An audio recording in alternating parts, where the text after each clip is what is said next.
I decided, well, how are we going to theme this one up? How are we going to make it come alive? And it dawned on me. I said, well, this was a fossil fuel plant. So okay, that's my clue. Fossil fuels. So that means mastodons. That means all types of things. No way. And so what we ended up doing is made a natural science museum in the lobby of this power plant, which is the lobby of the hotel. And we carried that theme through the whole building and all the rooms and everything. And we have more traffic now than the museum that's been in Savannah for over 100 years.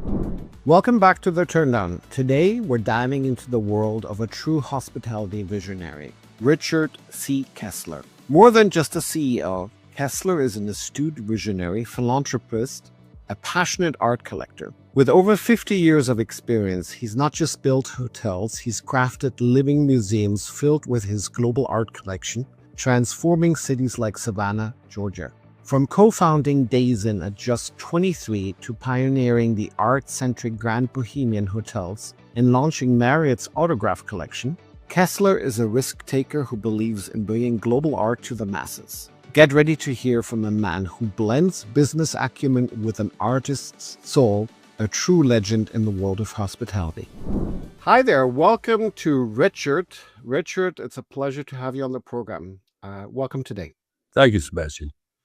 Richard, I'd like to almost start with our traditional question, which is, what is keeping you up at night these days? Allow us to indulge ourselves. Well, first of all, is opportunities. It's amazing how many new opportunities are flowing now after all these years of building experience and reputation. And the last few years, it's been incredible. All the new things that come walking in that are real opportunities. Earlier in our experiences in this industry, you had to go out and search for opportunities. Today, frankly, we have more opportunities than we can hardly handle. We can't more than we can handle. I wake up at night or early in the morning thinking about, it dawns on me what to do about this new opportunity that just occurred to me while in my sleep. So that's the biggest thing that keeps me up at night is opportunities. So it's almost you're running out of time to do all of these things? Is that it? Exactly right. I'm running out of time. I have a little bit of gray hair, and it catches up with you after a while. You still think you're 29 years old, but occasionally you get reminded that you're not. But yes, I'm running out of time. I have three warehouses full of art and bronzes and paintings and antiques, and you name it, we have it. And I'm thinking, what in the world am I going to do with these? Because I really amassed all this for future hotels. I said, I can't build hotels that fast now. That is amazing. That is amazing. A lot has changed in this industry, and you've been in this industry for a long time. So I want to pick a little bit, your experience. You started, I think, in hospitality at That's the age right. of 23. Is that correct? That's exactly right. Yes. And Mhm. now we've had probably the most transformational period of time behind us.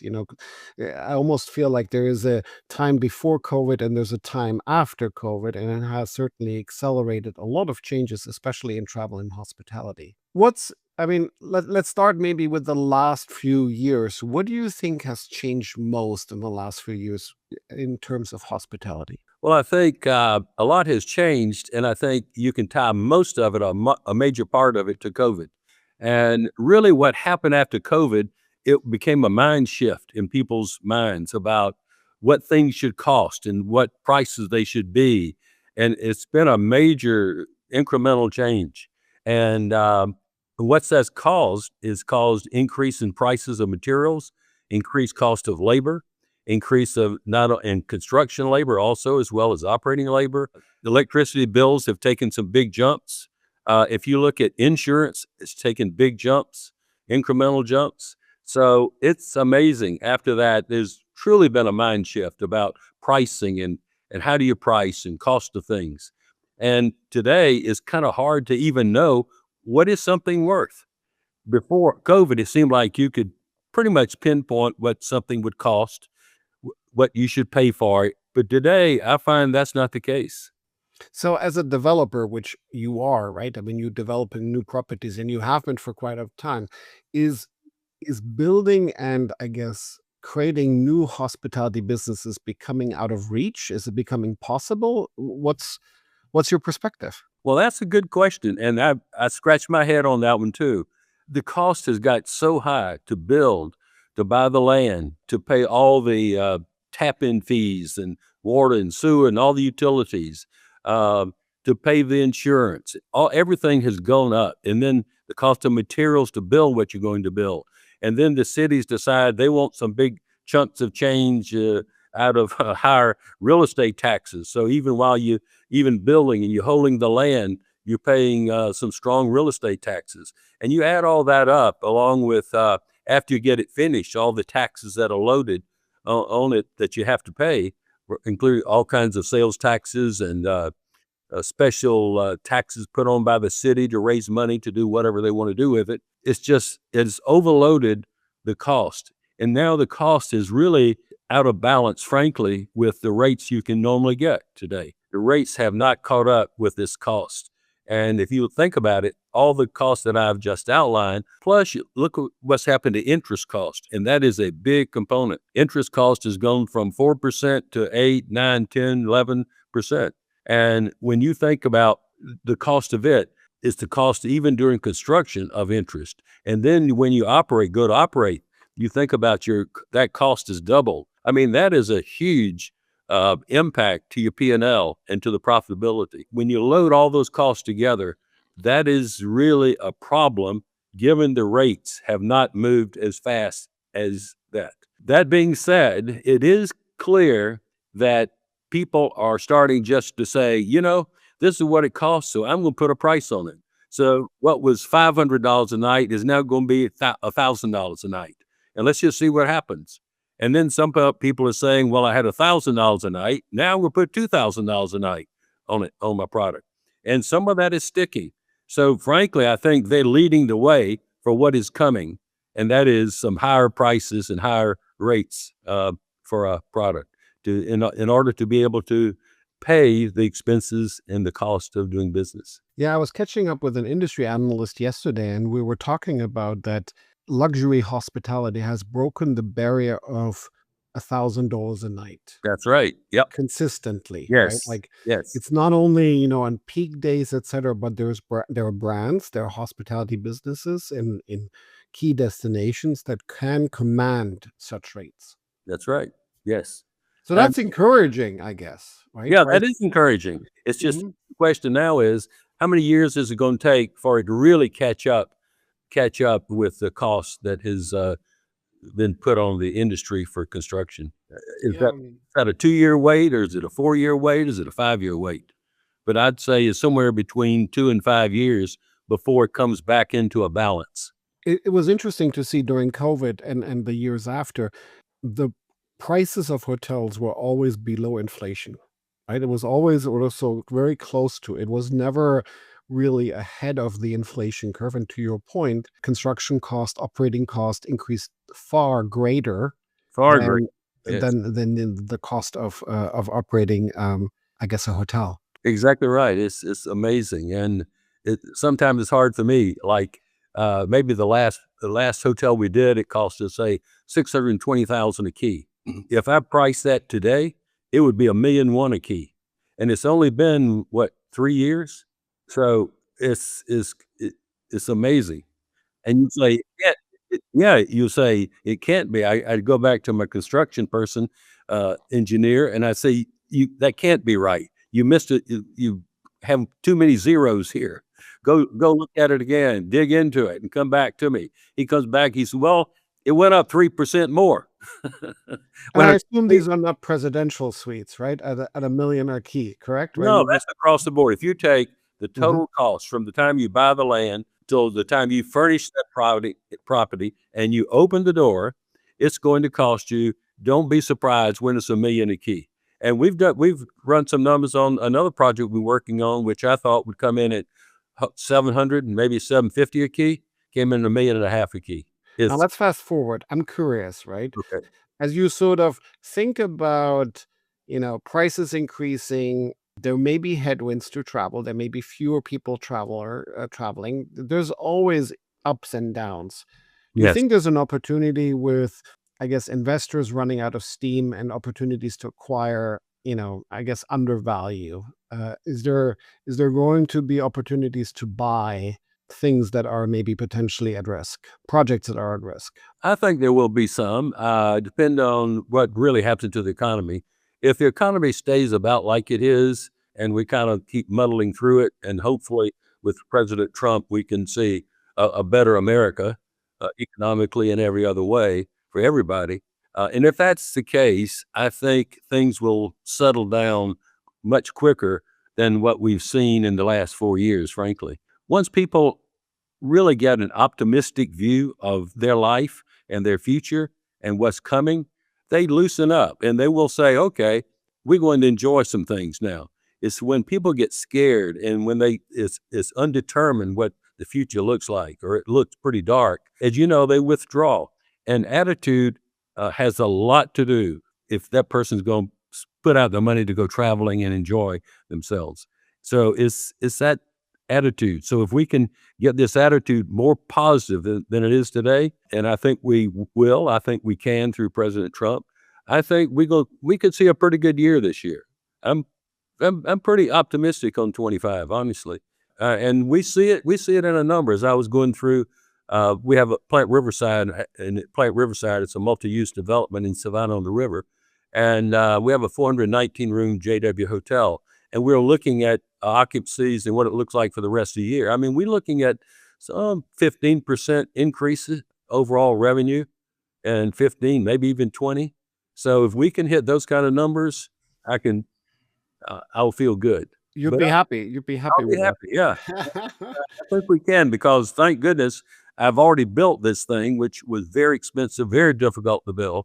If you've ever seen it, it was a multi-use. We built 5 feet from the Savannah River at levels below the bottom of the river. So you can imagine the engineering feats and all that. But all that is over, thank goodness. So what we're really dealing with now is cost of electricity, taxes to deal with, and then we're talking about interest rate. But the good news is the interest rates now are coming down slowly, and if they'll keep coming down another 100 basis points, another maybe even 200 basis points, it'll make a huge difference for this industry, huge for all developers. We have to talk a little bit about your portfolio of properties. You have about 11, 12 hotels. Is that That's correct? correct. That's correct. I read 30 restaurants, which is amazing. You We have got 34 experience. beverage operations, yes. Yeah. How would you describe your property or your brand? Right? Because you're unique. I mean, I looked at the pictures, I looked at the design. It's like this is unique. I've not seen anything like this. That's true. That's what we do. And we do unique, inspiring places, as we say. And so, what our objective is that our elevator speech to ourselves is that we want exuberant guests. That's our mission, exuberant guests.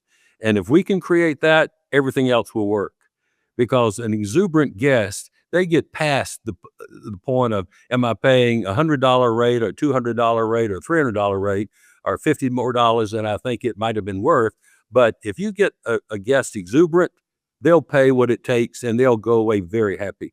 And so that's our objective, exuberant guest. And we do that by very unique, detailed design properties, things that are filled with art and music and culture, cultural experiences. Those things are so important to get a person fired up and say, I'm coming back here. I often go down to Plant Riverside here in Savannah, and I'll just start chatting with a person. They may even recognize me and come to me and start talking to me.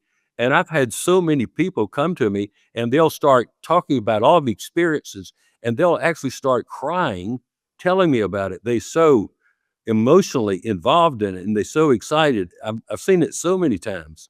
It's incredible. I've never seen anybody have tears rolling down their face talking about a standardized 3-star property, or even more even a big box properties. Nobody would get emotionally involved in that, I don't think.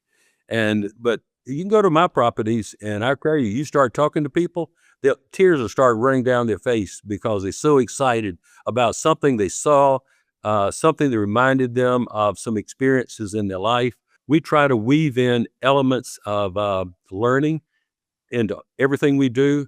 That's kind of taking the page out of the book of what Disney does. Even they in the entertainment business, we're in the entertainment business as we remind ourselves. I think that's one Disney has done over the years very well is weave in elements of learning and teaching and some of knowledge into that whole entertainment experience. And we try very hard to do that same thing. And the other thing we work on is music. We think music obviously sets an emotional feeling to the experience of being in our properties. And so music is very important. We have Busendorfer pianos, handmade in Vienna, Austria, in our hotels. Occasionally you'll find a big Steinway, and I love Steinways too, but the Busendorfers are close to my heart. And they're so melodic. It's like hearing a harp being played. And we, like on Sundays, for example, we play classical music, classical piano music on the system we have in the property. If the pianist is not there playing, if he's playing, he's going to be playing classical music on Sundays. So we try to think about the days and reflect on what helps a person relax and what inspires them while they're there. And so we really put a lot of effort into it. We're not perfect, but we keep working at it and to make ourselves perfect as possible, to really create exuberant guests. And that's what it's all about. Sounds like you're creating experiences that people want to talk about afterwards as well. Well, they do. Yeah, I mean, they'll stop me, and it's like you can't quieten them down. They just keep going about things that they saw that inspired them, or things that they'll never forget, or something they learned. I mean, it's not unusual to have 10-minute conversations with these guests that come and start talking to us about it. How important is food and beverage in your segment? Extremely important. Actually, we sell half of our revenue in our company is food and beverage, half. That's double the industry average. And we put a lot of emphasis on our food. And I think that's so important because how do you really create a wonderful experience if you don't have wonderful, delicious food? And I should know this, but I don't, so I'm going to have to ask and disclose that I did not prepare that air. Are the food and beverage concepts unique or shared amongst your properties? Well, each one is somewhat unique. There's some commonality when we find things that are really highly desired by people, some particular way we're preparing food. We'll share that with our other hotels. But each one has a new twist, you might say, a different twist to the menu. That's amazing. That's amazing. Now, this is luxury hospitality. Let's be real, correct? Yes, that's right. It is luxury. Yes. This is not where you started, right? Like Oh, you started on opposite end, if I may say that. Is that that's fair? right. But you know what? That was wonderful training because if you think about it from a value point of view, we were creating tremendous value at the time. And that's why Days Inn took off. It's not because they were so beautiful or anything else. They were nice looking buildings. They were, let's say, a Holiday Inn or upscale Holiday Inn. Until when I took over the overall company, I started building mid-rise and high-rise Days Inns. And when I did that, that kind of put us in a different category. But we always ran, our occupancies were running 80% system-wide, pretty much day in, day out. And so by doing that, we were giving great value. And it was a challenge always. How do you create a great value and an experience that people will come back to for a low cost? And that's what we did. And it was good training for me because it makes you think about every dollar you spend in investing in that property. Do you buy this linen or that linen, or do you buy this furniture or that furniture, whatever? But we always try to do quality the best we could, and we did. And we were a well-run company. I mean, the Federal Reserve out of Atlanta once came into us to see us, and they said, we're doing studies on all the big companies in state of Georgia, and we'd like to know if we could come in and do a full study on your company and see how you compare to other major companies in the state of Georgia. They came in, they spent, I don't know, a month with us, going through all of our records, looking how we did things, and we ended up in the top 10 best run companies in all the state of Georgia, and that was the Federal Reserve report. So we were very careful about it. So what that did for me is it taught me a lot of the basics that you needed to know to run a company and to run it effectively and create value. No matter what level you're at, you have to create value. And so we did. And so now I got to do this time around, I got to do my passions. It's all about art and music and beauty. And so beauty, if most people will describe, if you said, give me one word that would describe our property, they'll say, oh, it's beautiful. That's the word they would use, 8 out of 10 people. And then they'll go and talk about details and what made it beautiful. But for sure, it's art and music plays a big part in it. And given I've been a collector all my life and all types of art and artifacts, we can make some very interesting places with collections that go back 30, 40, 50 years. I want to talk about your collection because I'm a big fan, but before we go there, I, I'm interested in talking a bit more about the developer sort of career path that you took, right? Like it sounds like you looked at hospitality more from a real estate perspective than anything else. Is that fair? That is fair, yes. Because I wanted to be a real estate developer. I graduated from Georgia Tech. I have engineering degrees. I got a background, a master's in engineering from Georgia Tech, but I never intended to be an engineer. And I wanted to be a real estate developer. And so I went to Georgia Tech because I was told it's the most difficult school in the state of Georgia. I said, Nice. that's Were why. they true? Was It that was true? not true. And if you talk to most graduate from particularly my era, and you interviewing, they never say I graduated like in 1970. They say I got out. I got out. Wow. Okay. Nobody says they graduated. So you got your diploma, you got You got out. out. You didn't. You got out. Like, Okay. but that's true. At that time at Georgia Tech, it was extremely competitive and extremely difficult, frankly. Did But it help you in your career? I mean, like as an engineer. Absolutely. It teaches you persistence. It taught me persistence and stickability. You just never give up, and you tackle things that you think are impossible, and you don't shy away from difficult things. Honestly, sometimes it's almost a negative because you're not afraid of these things that most people say you got to be crazy. Like people talked to me and said, "You bought that power plant in the condition it was in." Oh, that would drive me crazy. I could never do anything with that. Well, that was just a waving a Challenge. flag in front of me. And I can only imagine you talking to a contractor and he's saying this is impossible, and you're just I mean, I can just see that happening, that oh, moment. yes, we've been told many times, "That's impossible, we can't do that."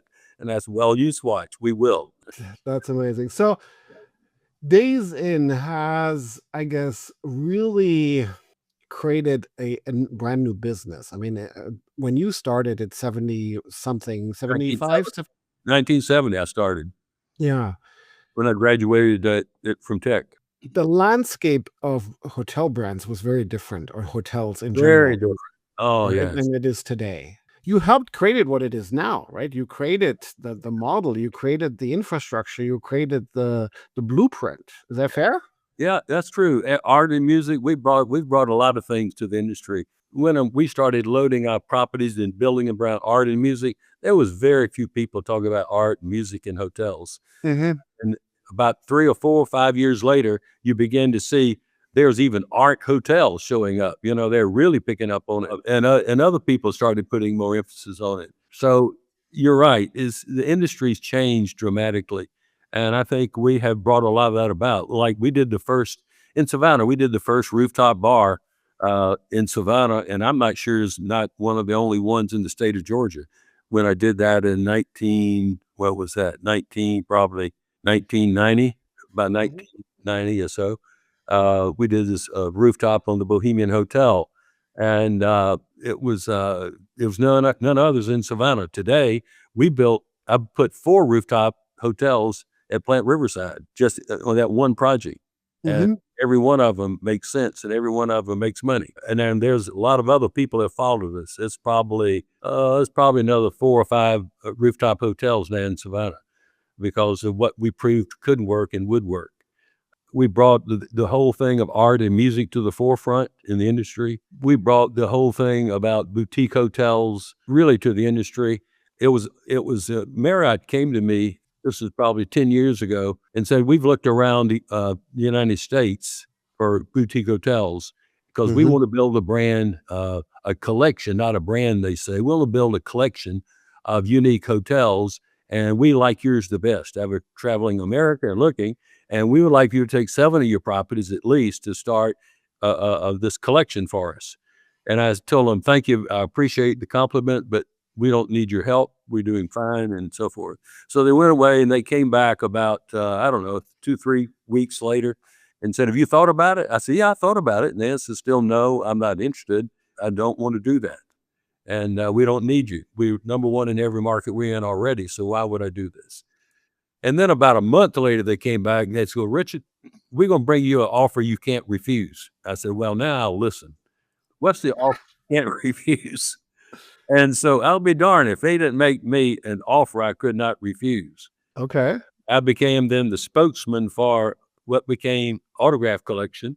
For the first year, people thought we owned it. We got phone calls every day saying, oh, I'd like to franchise one of these. And I said, you had the wrong number. You got to call Mariott. But it was fun helping them really shape that. And if you talk to them, they will tell you we're the ones that really shaped that. I went to Washington and we spent 2-3 days negotiating out my agreement with them, and also teaching them and showing them what was important to independents like me. If they want to sell this thing, things you would not put in that agreement and things you would put in that agreement. And because it's not like franchising a Marriott, the standard Marriott hotel. It's a different mindset of person that comes along and does these independent boutique hotels. And so we help them shape, and I think I'm sure they would confirm that's the fact. We stayed in a room with lawyers and helped them shape that whole agreement. And then we signed our agreement, negotiated our agreement, a deal I couldn't refuse. So it worked out. They've been good friends, and I've enjoyed it. I still like doing my own independence also. And we're going to be doing some of both going forward. I'm going to be doing some independents of our own under Bohemian and the Grand Bohemian name. And we'll do some autograph collections from time to time also. Why does Marriott, in your opinion, need something like Autograph? Because it's a contrast, frankly, to the other brands that they've traditionally had. I mean, they've been, as you know, generally considered a big box hotel.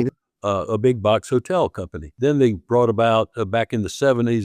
They created a courtyard, and that became popular. But that's the first thing that had, you might say, some character that I saw that they ever did. And it didn't have that much character, but it still had some character to it. Mm-hmm. What's so good about this for them, and they will tell you today, it is their fastest growing brand they have, is Autograph Collection. Amazing.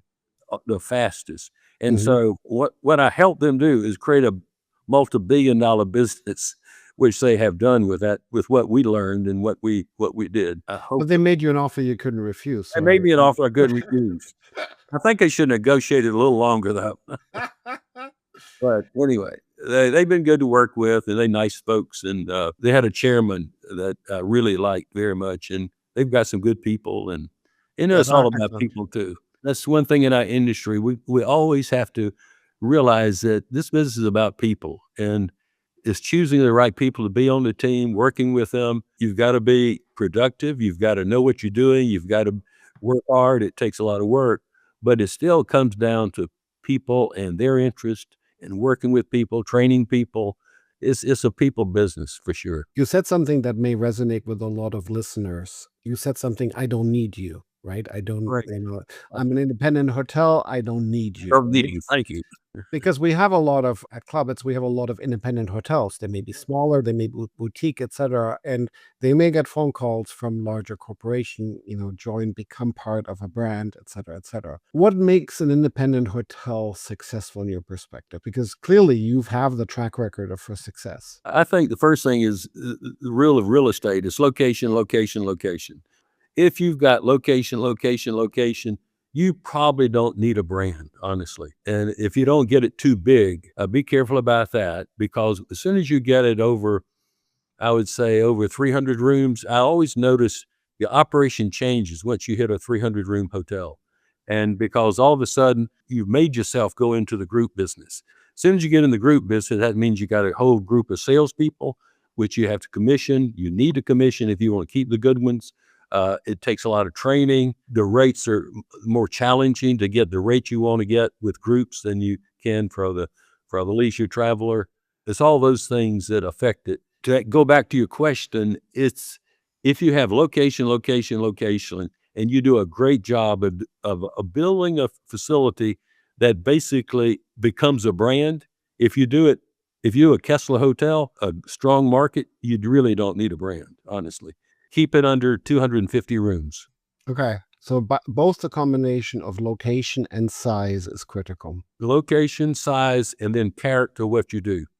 Nice. The stronger the character, the better brand you've built, and then you can withstand anything at that point from a competitive point of view. And that's one reason we do what we do, is that I want to build something so that no matter whether I'm an autograph or not an autograph, I want to build something so that I'm not too worried about who comes next to me.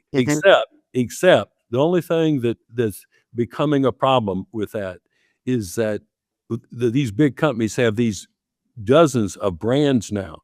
And I mean, you cutting a thin difference between so many of these brands that really the customer can't even figure out what's the difference. They don't care because it's so similar. They don't care. And so with the multiple brands, it opens the door for the big companies to come in and put another property on their system right next to you and compete with you.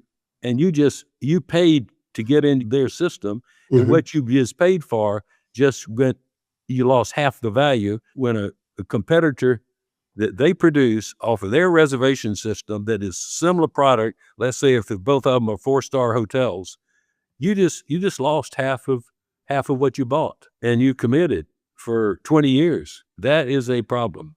That is a major problem, because if you run the numbers on that, the impact, if you do a $100 million hotel, the impact on that could be as much as $20 million in value to that hotel. That's scary. Yeah, that is scary. That's one thing that's scary. Yes. It's hard to protect it also against, right? I mean, It is very difficult, because you could, if they would work with you, they could. You could say, okay, you can't. We will not put another 4-star brand within a mile of you or some market radius, whatever it is. But they won't do that. They say, oh, well, it's a different name, it's a different product. Well, to the customer, if both of them 4-star products, you still losing half of the power of what you just bought. That's a big danger, and it needs to get dealt with. And I think it comes down to, they really consider themselves a partner with you? If they consider themselves a real partner with you, they wouldn't do that anyway, because they wouldn't do it to themselves. If they were the one who just signed a $50 million note guarantee with the bank, you're right. No. Nobody would do that. So it's sometimes I think they can get so tied up in thinking because it's a different name, it's a different brand, it's a different product. Not if you got 2 4-stars getting reservations off the same system, the same town, and you're 200 feet apart. That's a different deal. That's a different problem. And I think that's a sign of bad faith, in my opinion. I've seen some of these agreements where there was a geographic exclusion, or where they weren't allowed to open the similar product within certain proximity. Maybe that's new. In my recent years, I've never seen an agreement like that. What they will say is, we will not put one in this market area, let's say, of that name on that brand. But they put another brand, 4-star, right next to you, and it's very little you can say other than, is this fair or not? That's some challenges that's ahead today in our industry. Yeah, sounds like it. I want to talk about your collection, Kessler Collection. Which one? Well, you tell me. I'm curious what motivates you, what inspires you to buy art. Is it to furnish your hotels? Is it your personal collection? How did you get started with this? I just have always had a propensity for things that are beautiful. And so I collect based on beauty, whether it's a dueling pistol from the 1800s, whether it is a piece of fabulous jewelry, or whether it is a wonderful painting. I buy it, first of all, for beauty. And it's really satisfying to me when I go to the property and these people come to me and say, this is a beautiful hotel, and they're raving about it, and they're so exuberant, they'll start to cry. That tells me I've done the job. Because the artwork is original, because the artwork is real? Well, because, everything is so curated. You come into hotels, I mean, just like at Plant Riverside, you probably got, if I had to guess, you've got about over 2,000 original paintings, 2,000 important paintings in Mhm. that hotel. You got sculpture in Plant Riverside because it was started out as a coal-fired power plant. I decided, well, how are we going to theme this one up? How are we going Mhm. to make it come alive? Yeah.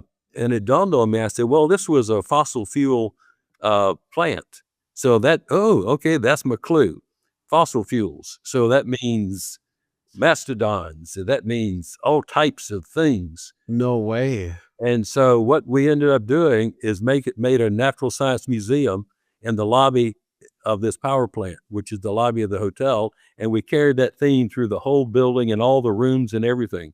And it's truly it's become a museum, and we have more traffic now than the museum that's been in Savannah for over 100 years. We have more traffic just coming through to see the museum in town because it is a natural science museum. We've got some fabulous things in it. We just acquired one piece that came out of up in Canada, and it is a mastodon woolly mammoth. It's has tusks that are 10.5 feet long. You got the skull came with it, and most of the skull is original.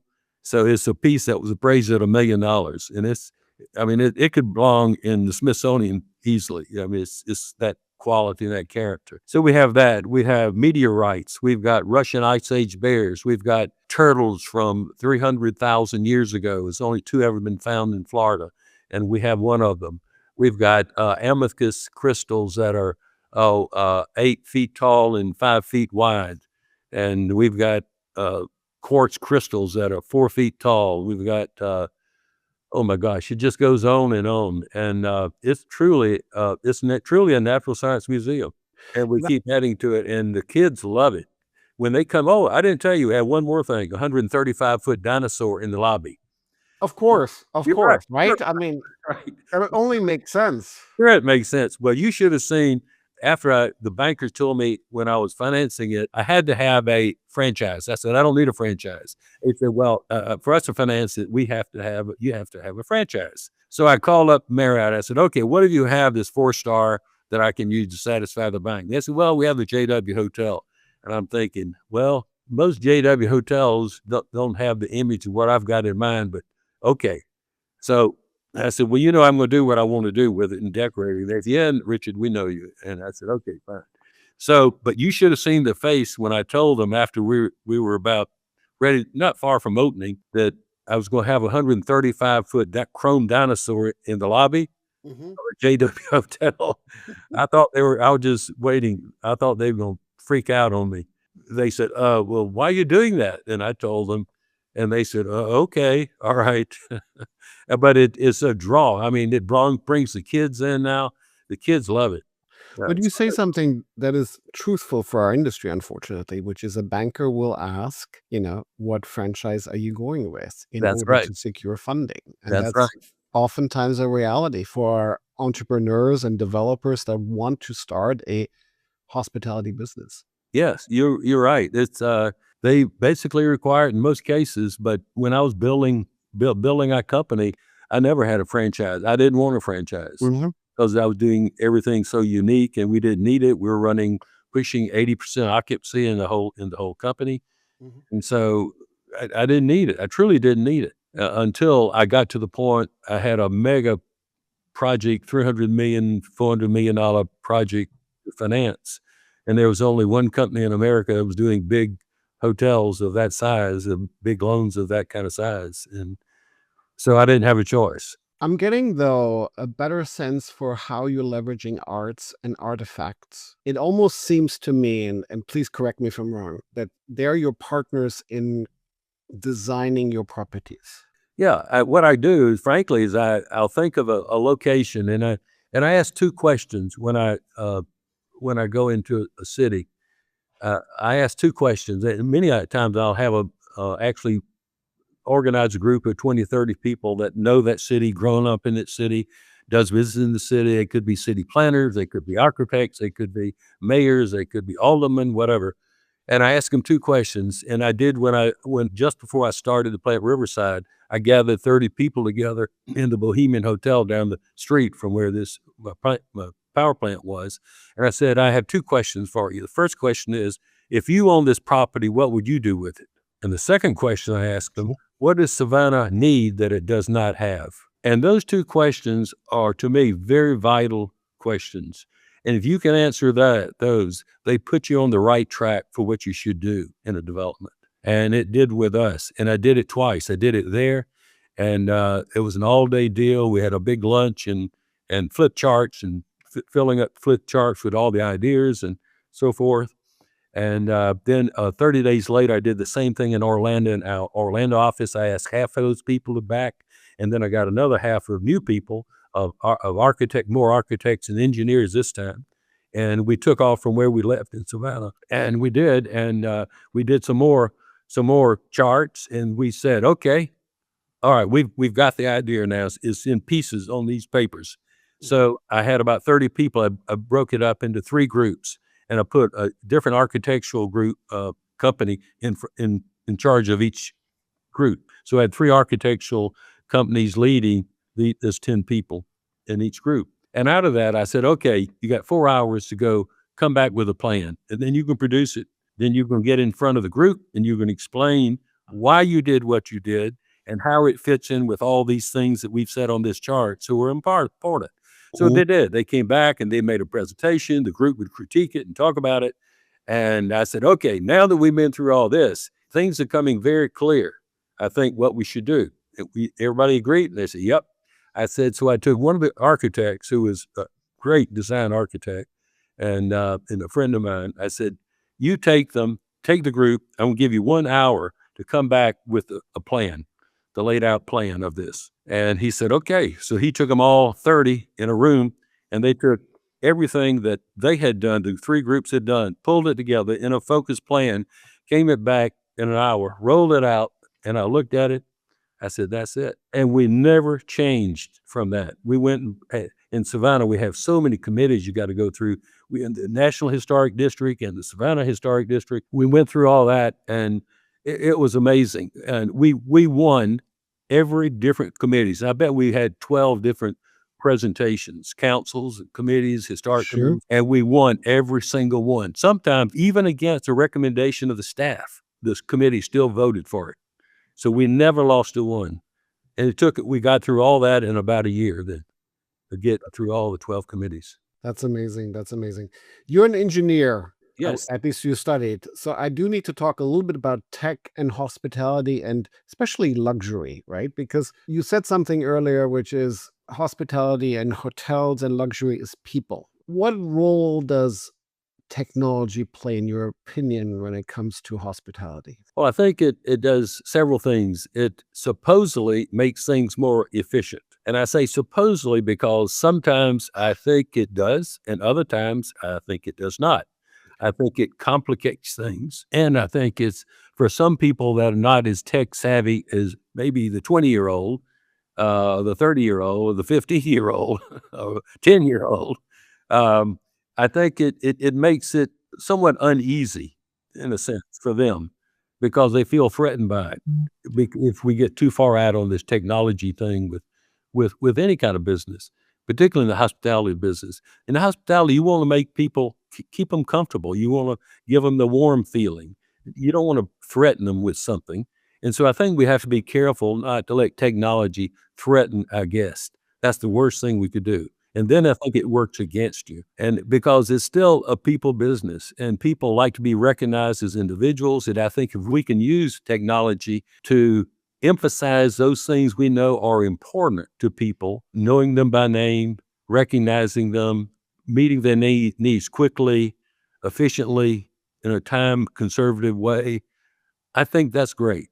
If we don't do that, if we're using it too far, we're pushing the technology too far for our own convenience, then I think we're not using it correctly. What's next for you? What's next for Richard Kessler? Well, one thing I'm focused on, today I had a very interesting meeting this morning. You know the gentleman named Lee that's had started something called the Roadshow, Antique Roadshow. Yes. Well, he's been with me all morning, and we're talking about collections, and we're talking about a program that he's doing, and he wants us to be a part of it with him because he knows we're a serious collector. And so we're talking about all that. And so it's been a lot of fun. And so I was talking earlier about new things that are cropping up all the time and things that are opportunities. Well, this is an opportunity.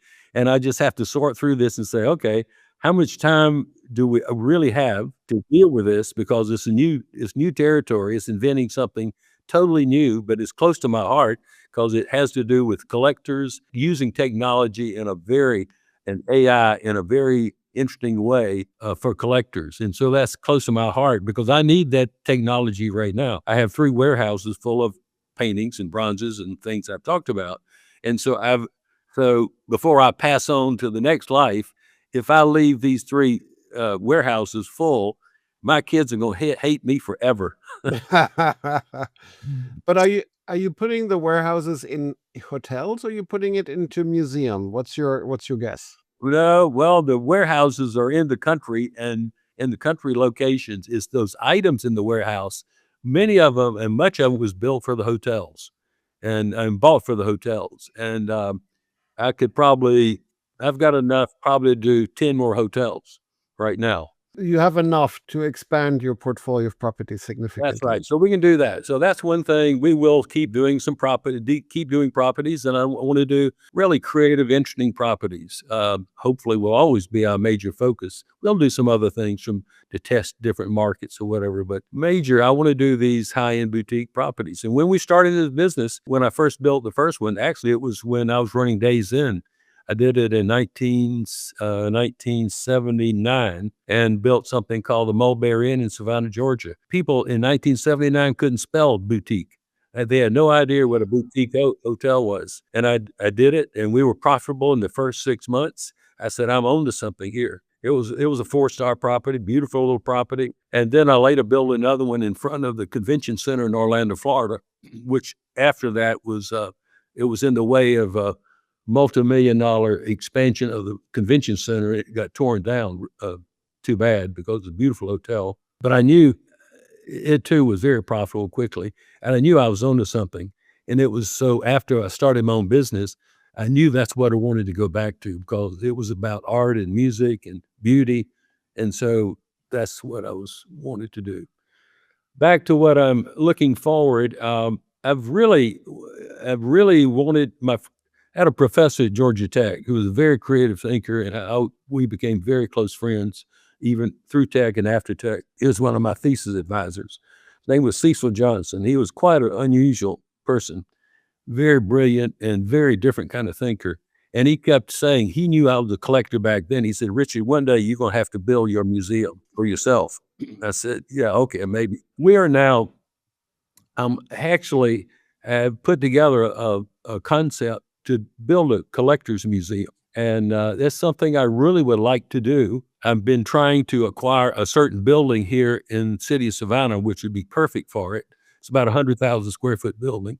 And we could do a serious museum for collectors. And I think I've figured out how to do it financially as well as design-wise and concept-wise. And that's one thing I've been talking to Lee about from Antique Roadshow, and sharing some ideas with him. He's excited about it. He said, look, I'll be a consultant to you. I'll be on your board, whatever you want. I'll help you with it any way I can. He said, I'm enthused about it. And so I've run it by several people that could really give some valuable assessment of it. And everyone I talked to that would have some understanding of it has been very supportive of it and excited about it. He said, whatever I can do to help you make it happen, let's do it. And I do think it's something worthwhile doing. Well, Richard, I can't wait to go visit it when it's ready, when it's opening. I'd love to be invited to join you and see it when it opens. In the meantime, I do want to thank you for sharing your stories, your insights, and your time with us here today. Thank you so much, Richard. And Well, it's been an absolute pleasure and privilege to talk to you. Well, thank you. I wish you a good day. Take care. All right, take care. That brings us to the end of yet another episode of The Turndown. huge thanks for all of you for listening. We hope you enjoyed the conversation. Of course, this podcast wouldn't be possible without the amazing team behind the scenes. A massive shout out to the producers, Paula Carrero, Linda Pajai, Lana Cook, Ricky Sherman, and Ailey Fakuhasen for the incredible research and pre-production work always keeping us on track. To Paulo Sanchez, thank you for your stellar audio editing and for making us sound so good. And finally, thank you to Ying Liu for her organizational talents and keeping the season on schedule, literally. Remember to subscribe wherever you get your podcasts and follow us for updates and bonus content. Until then, take care and stay curious.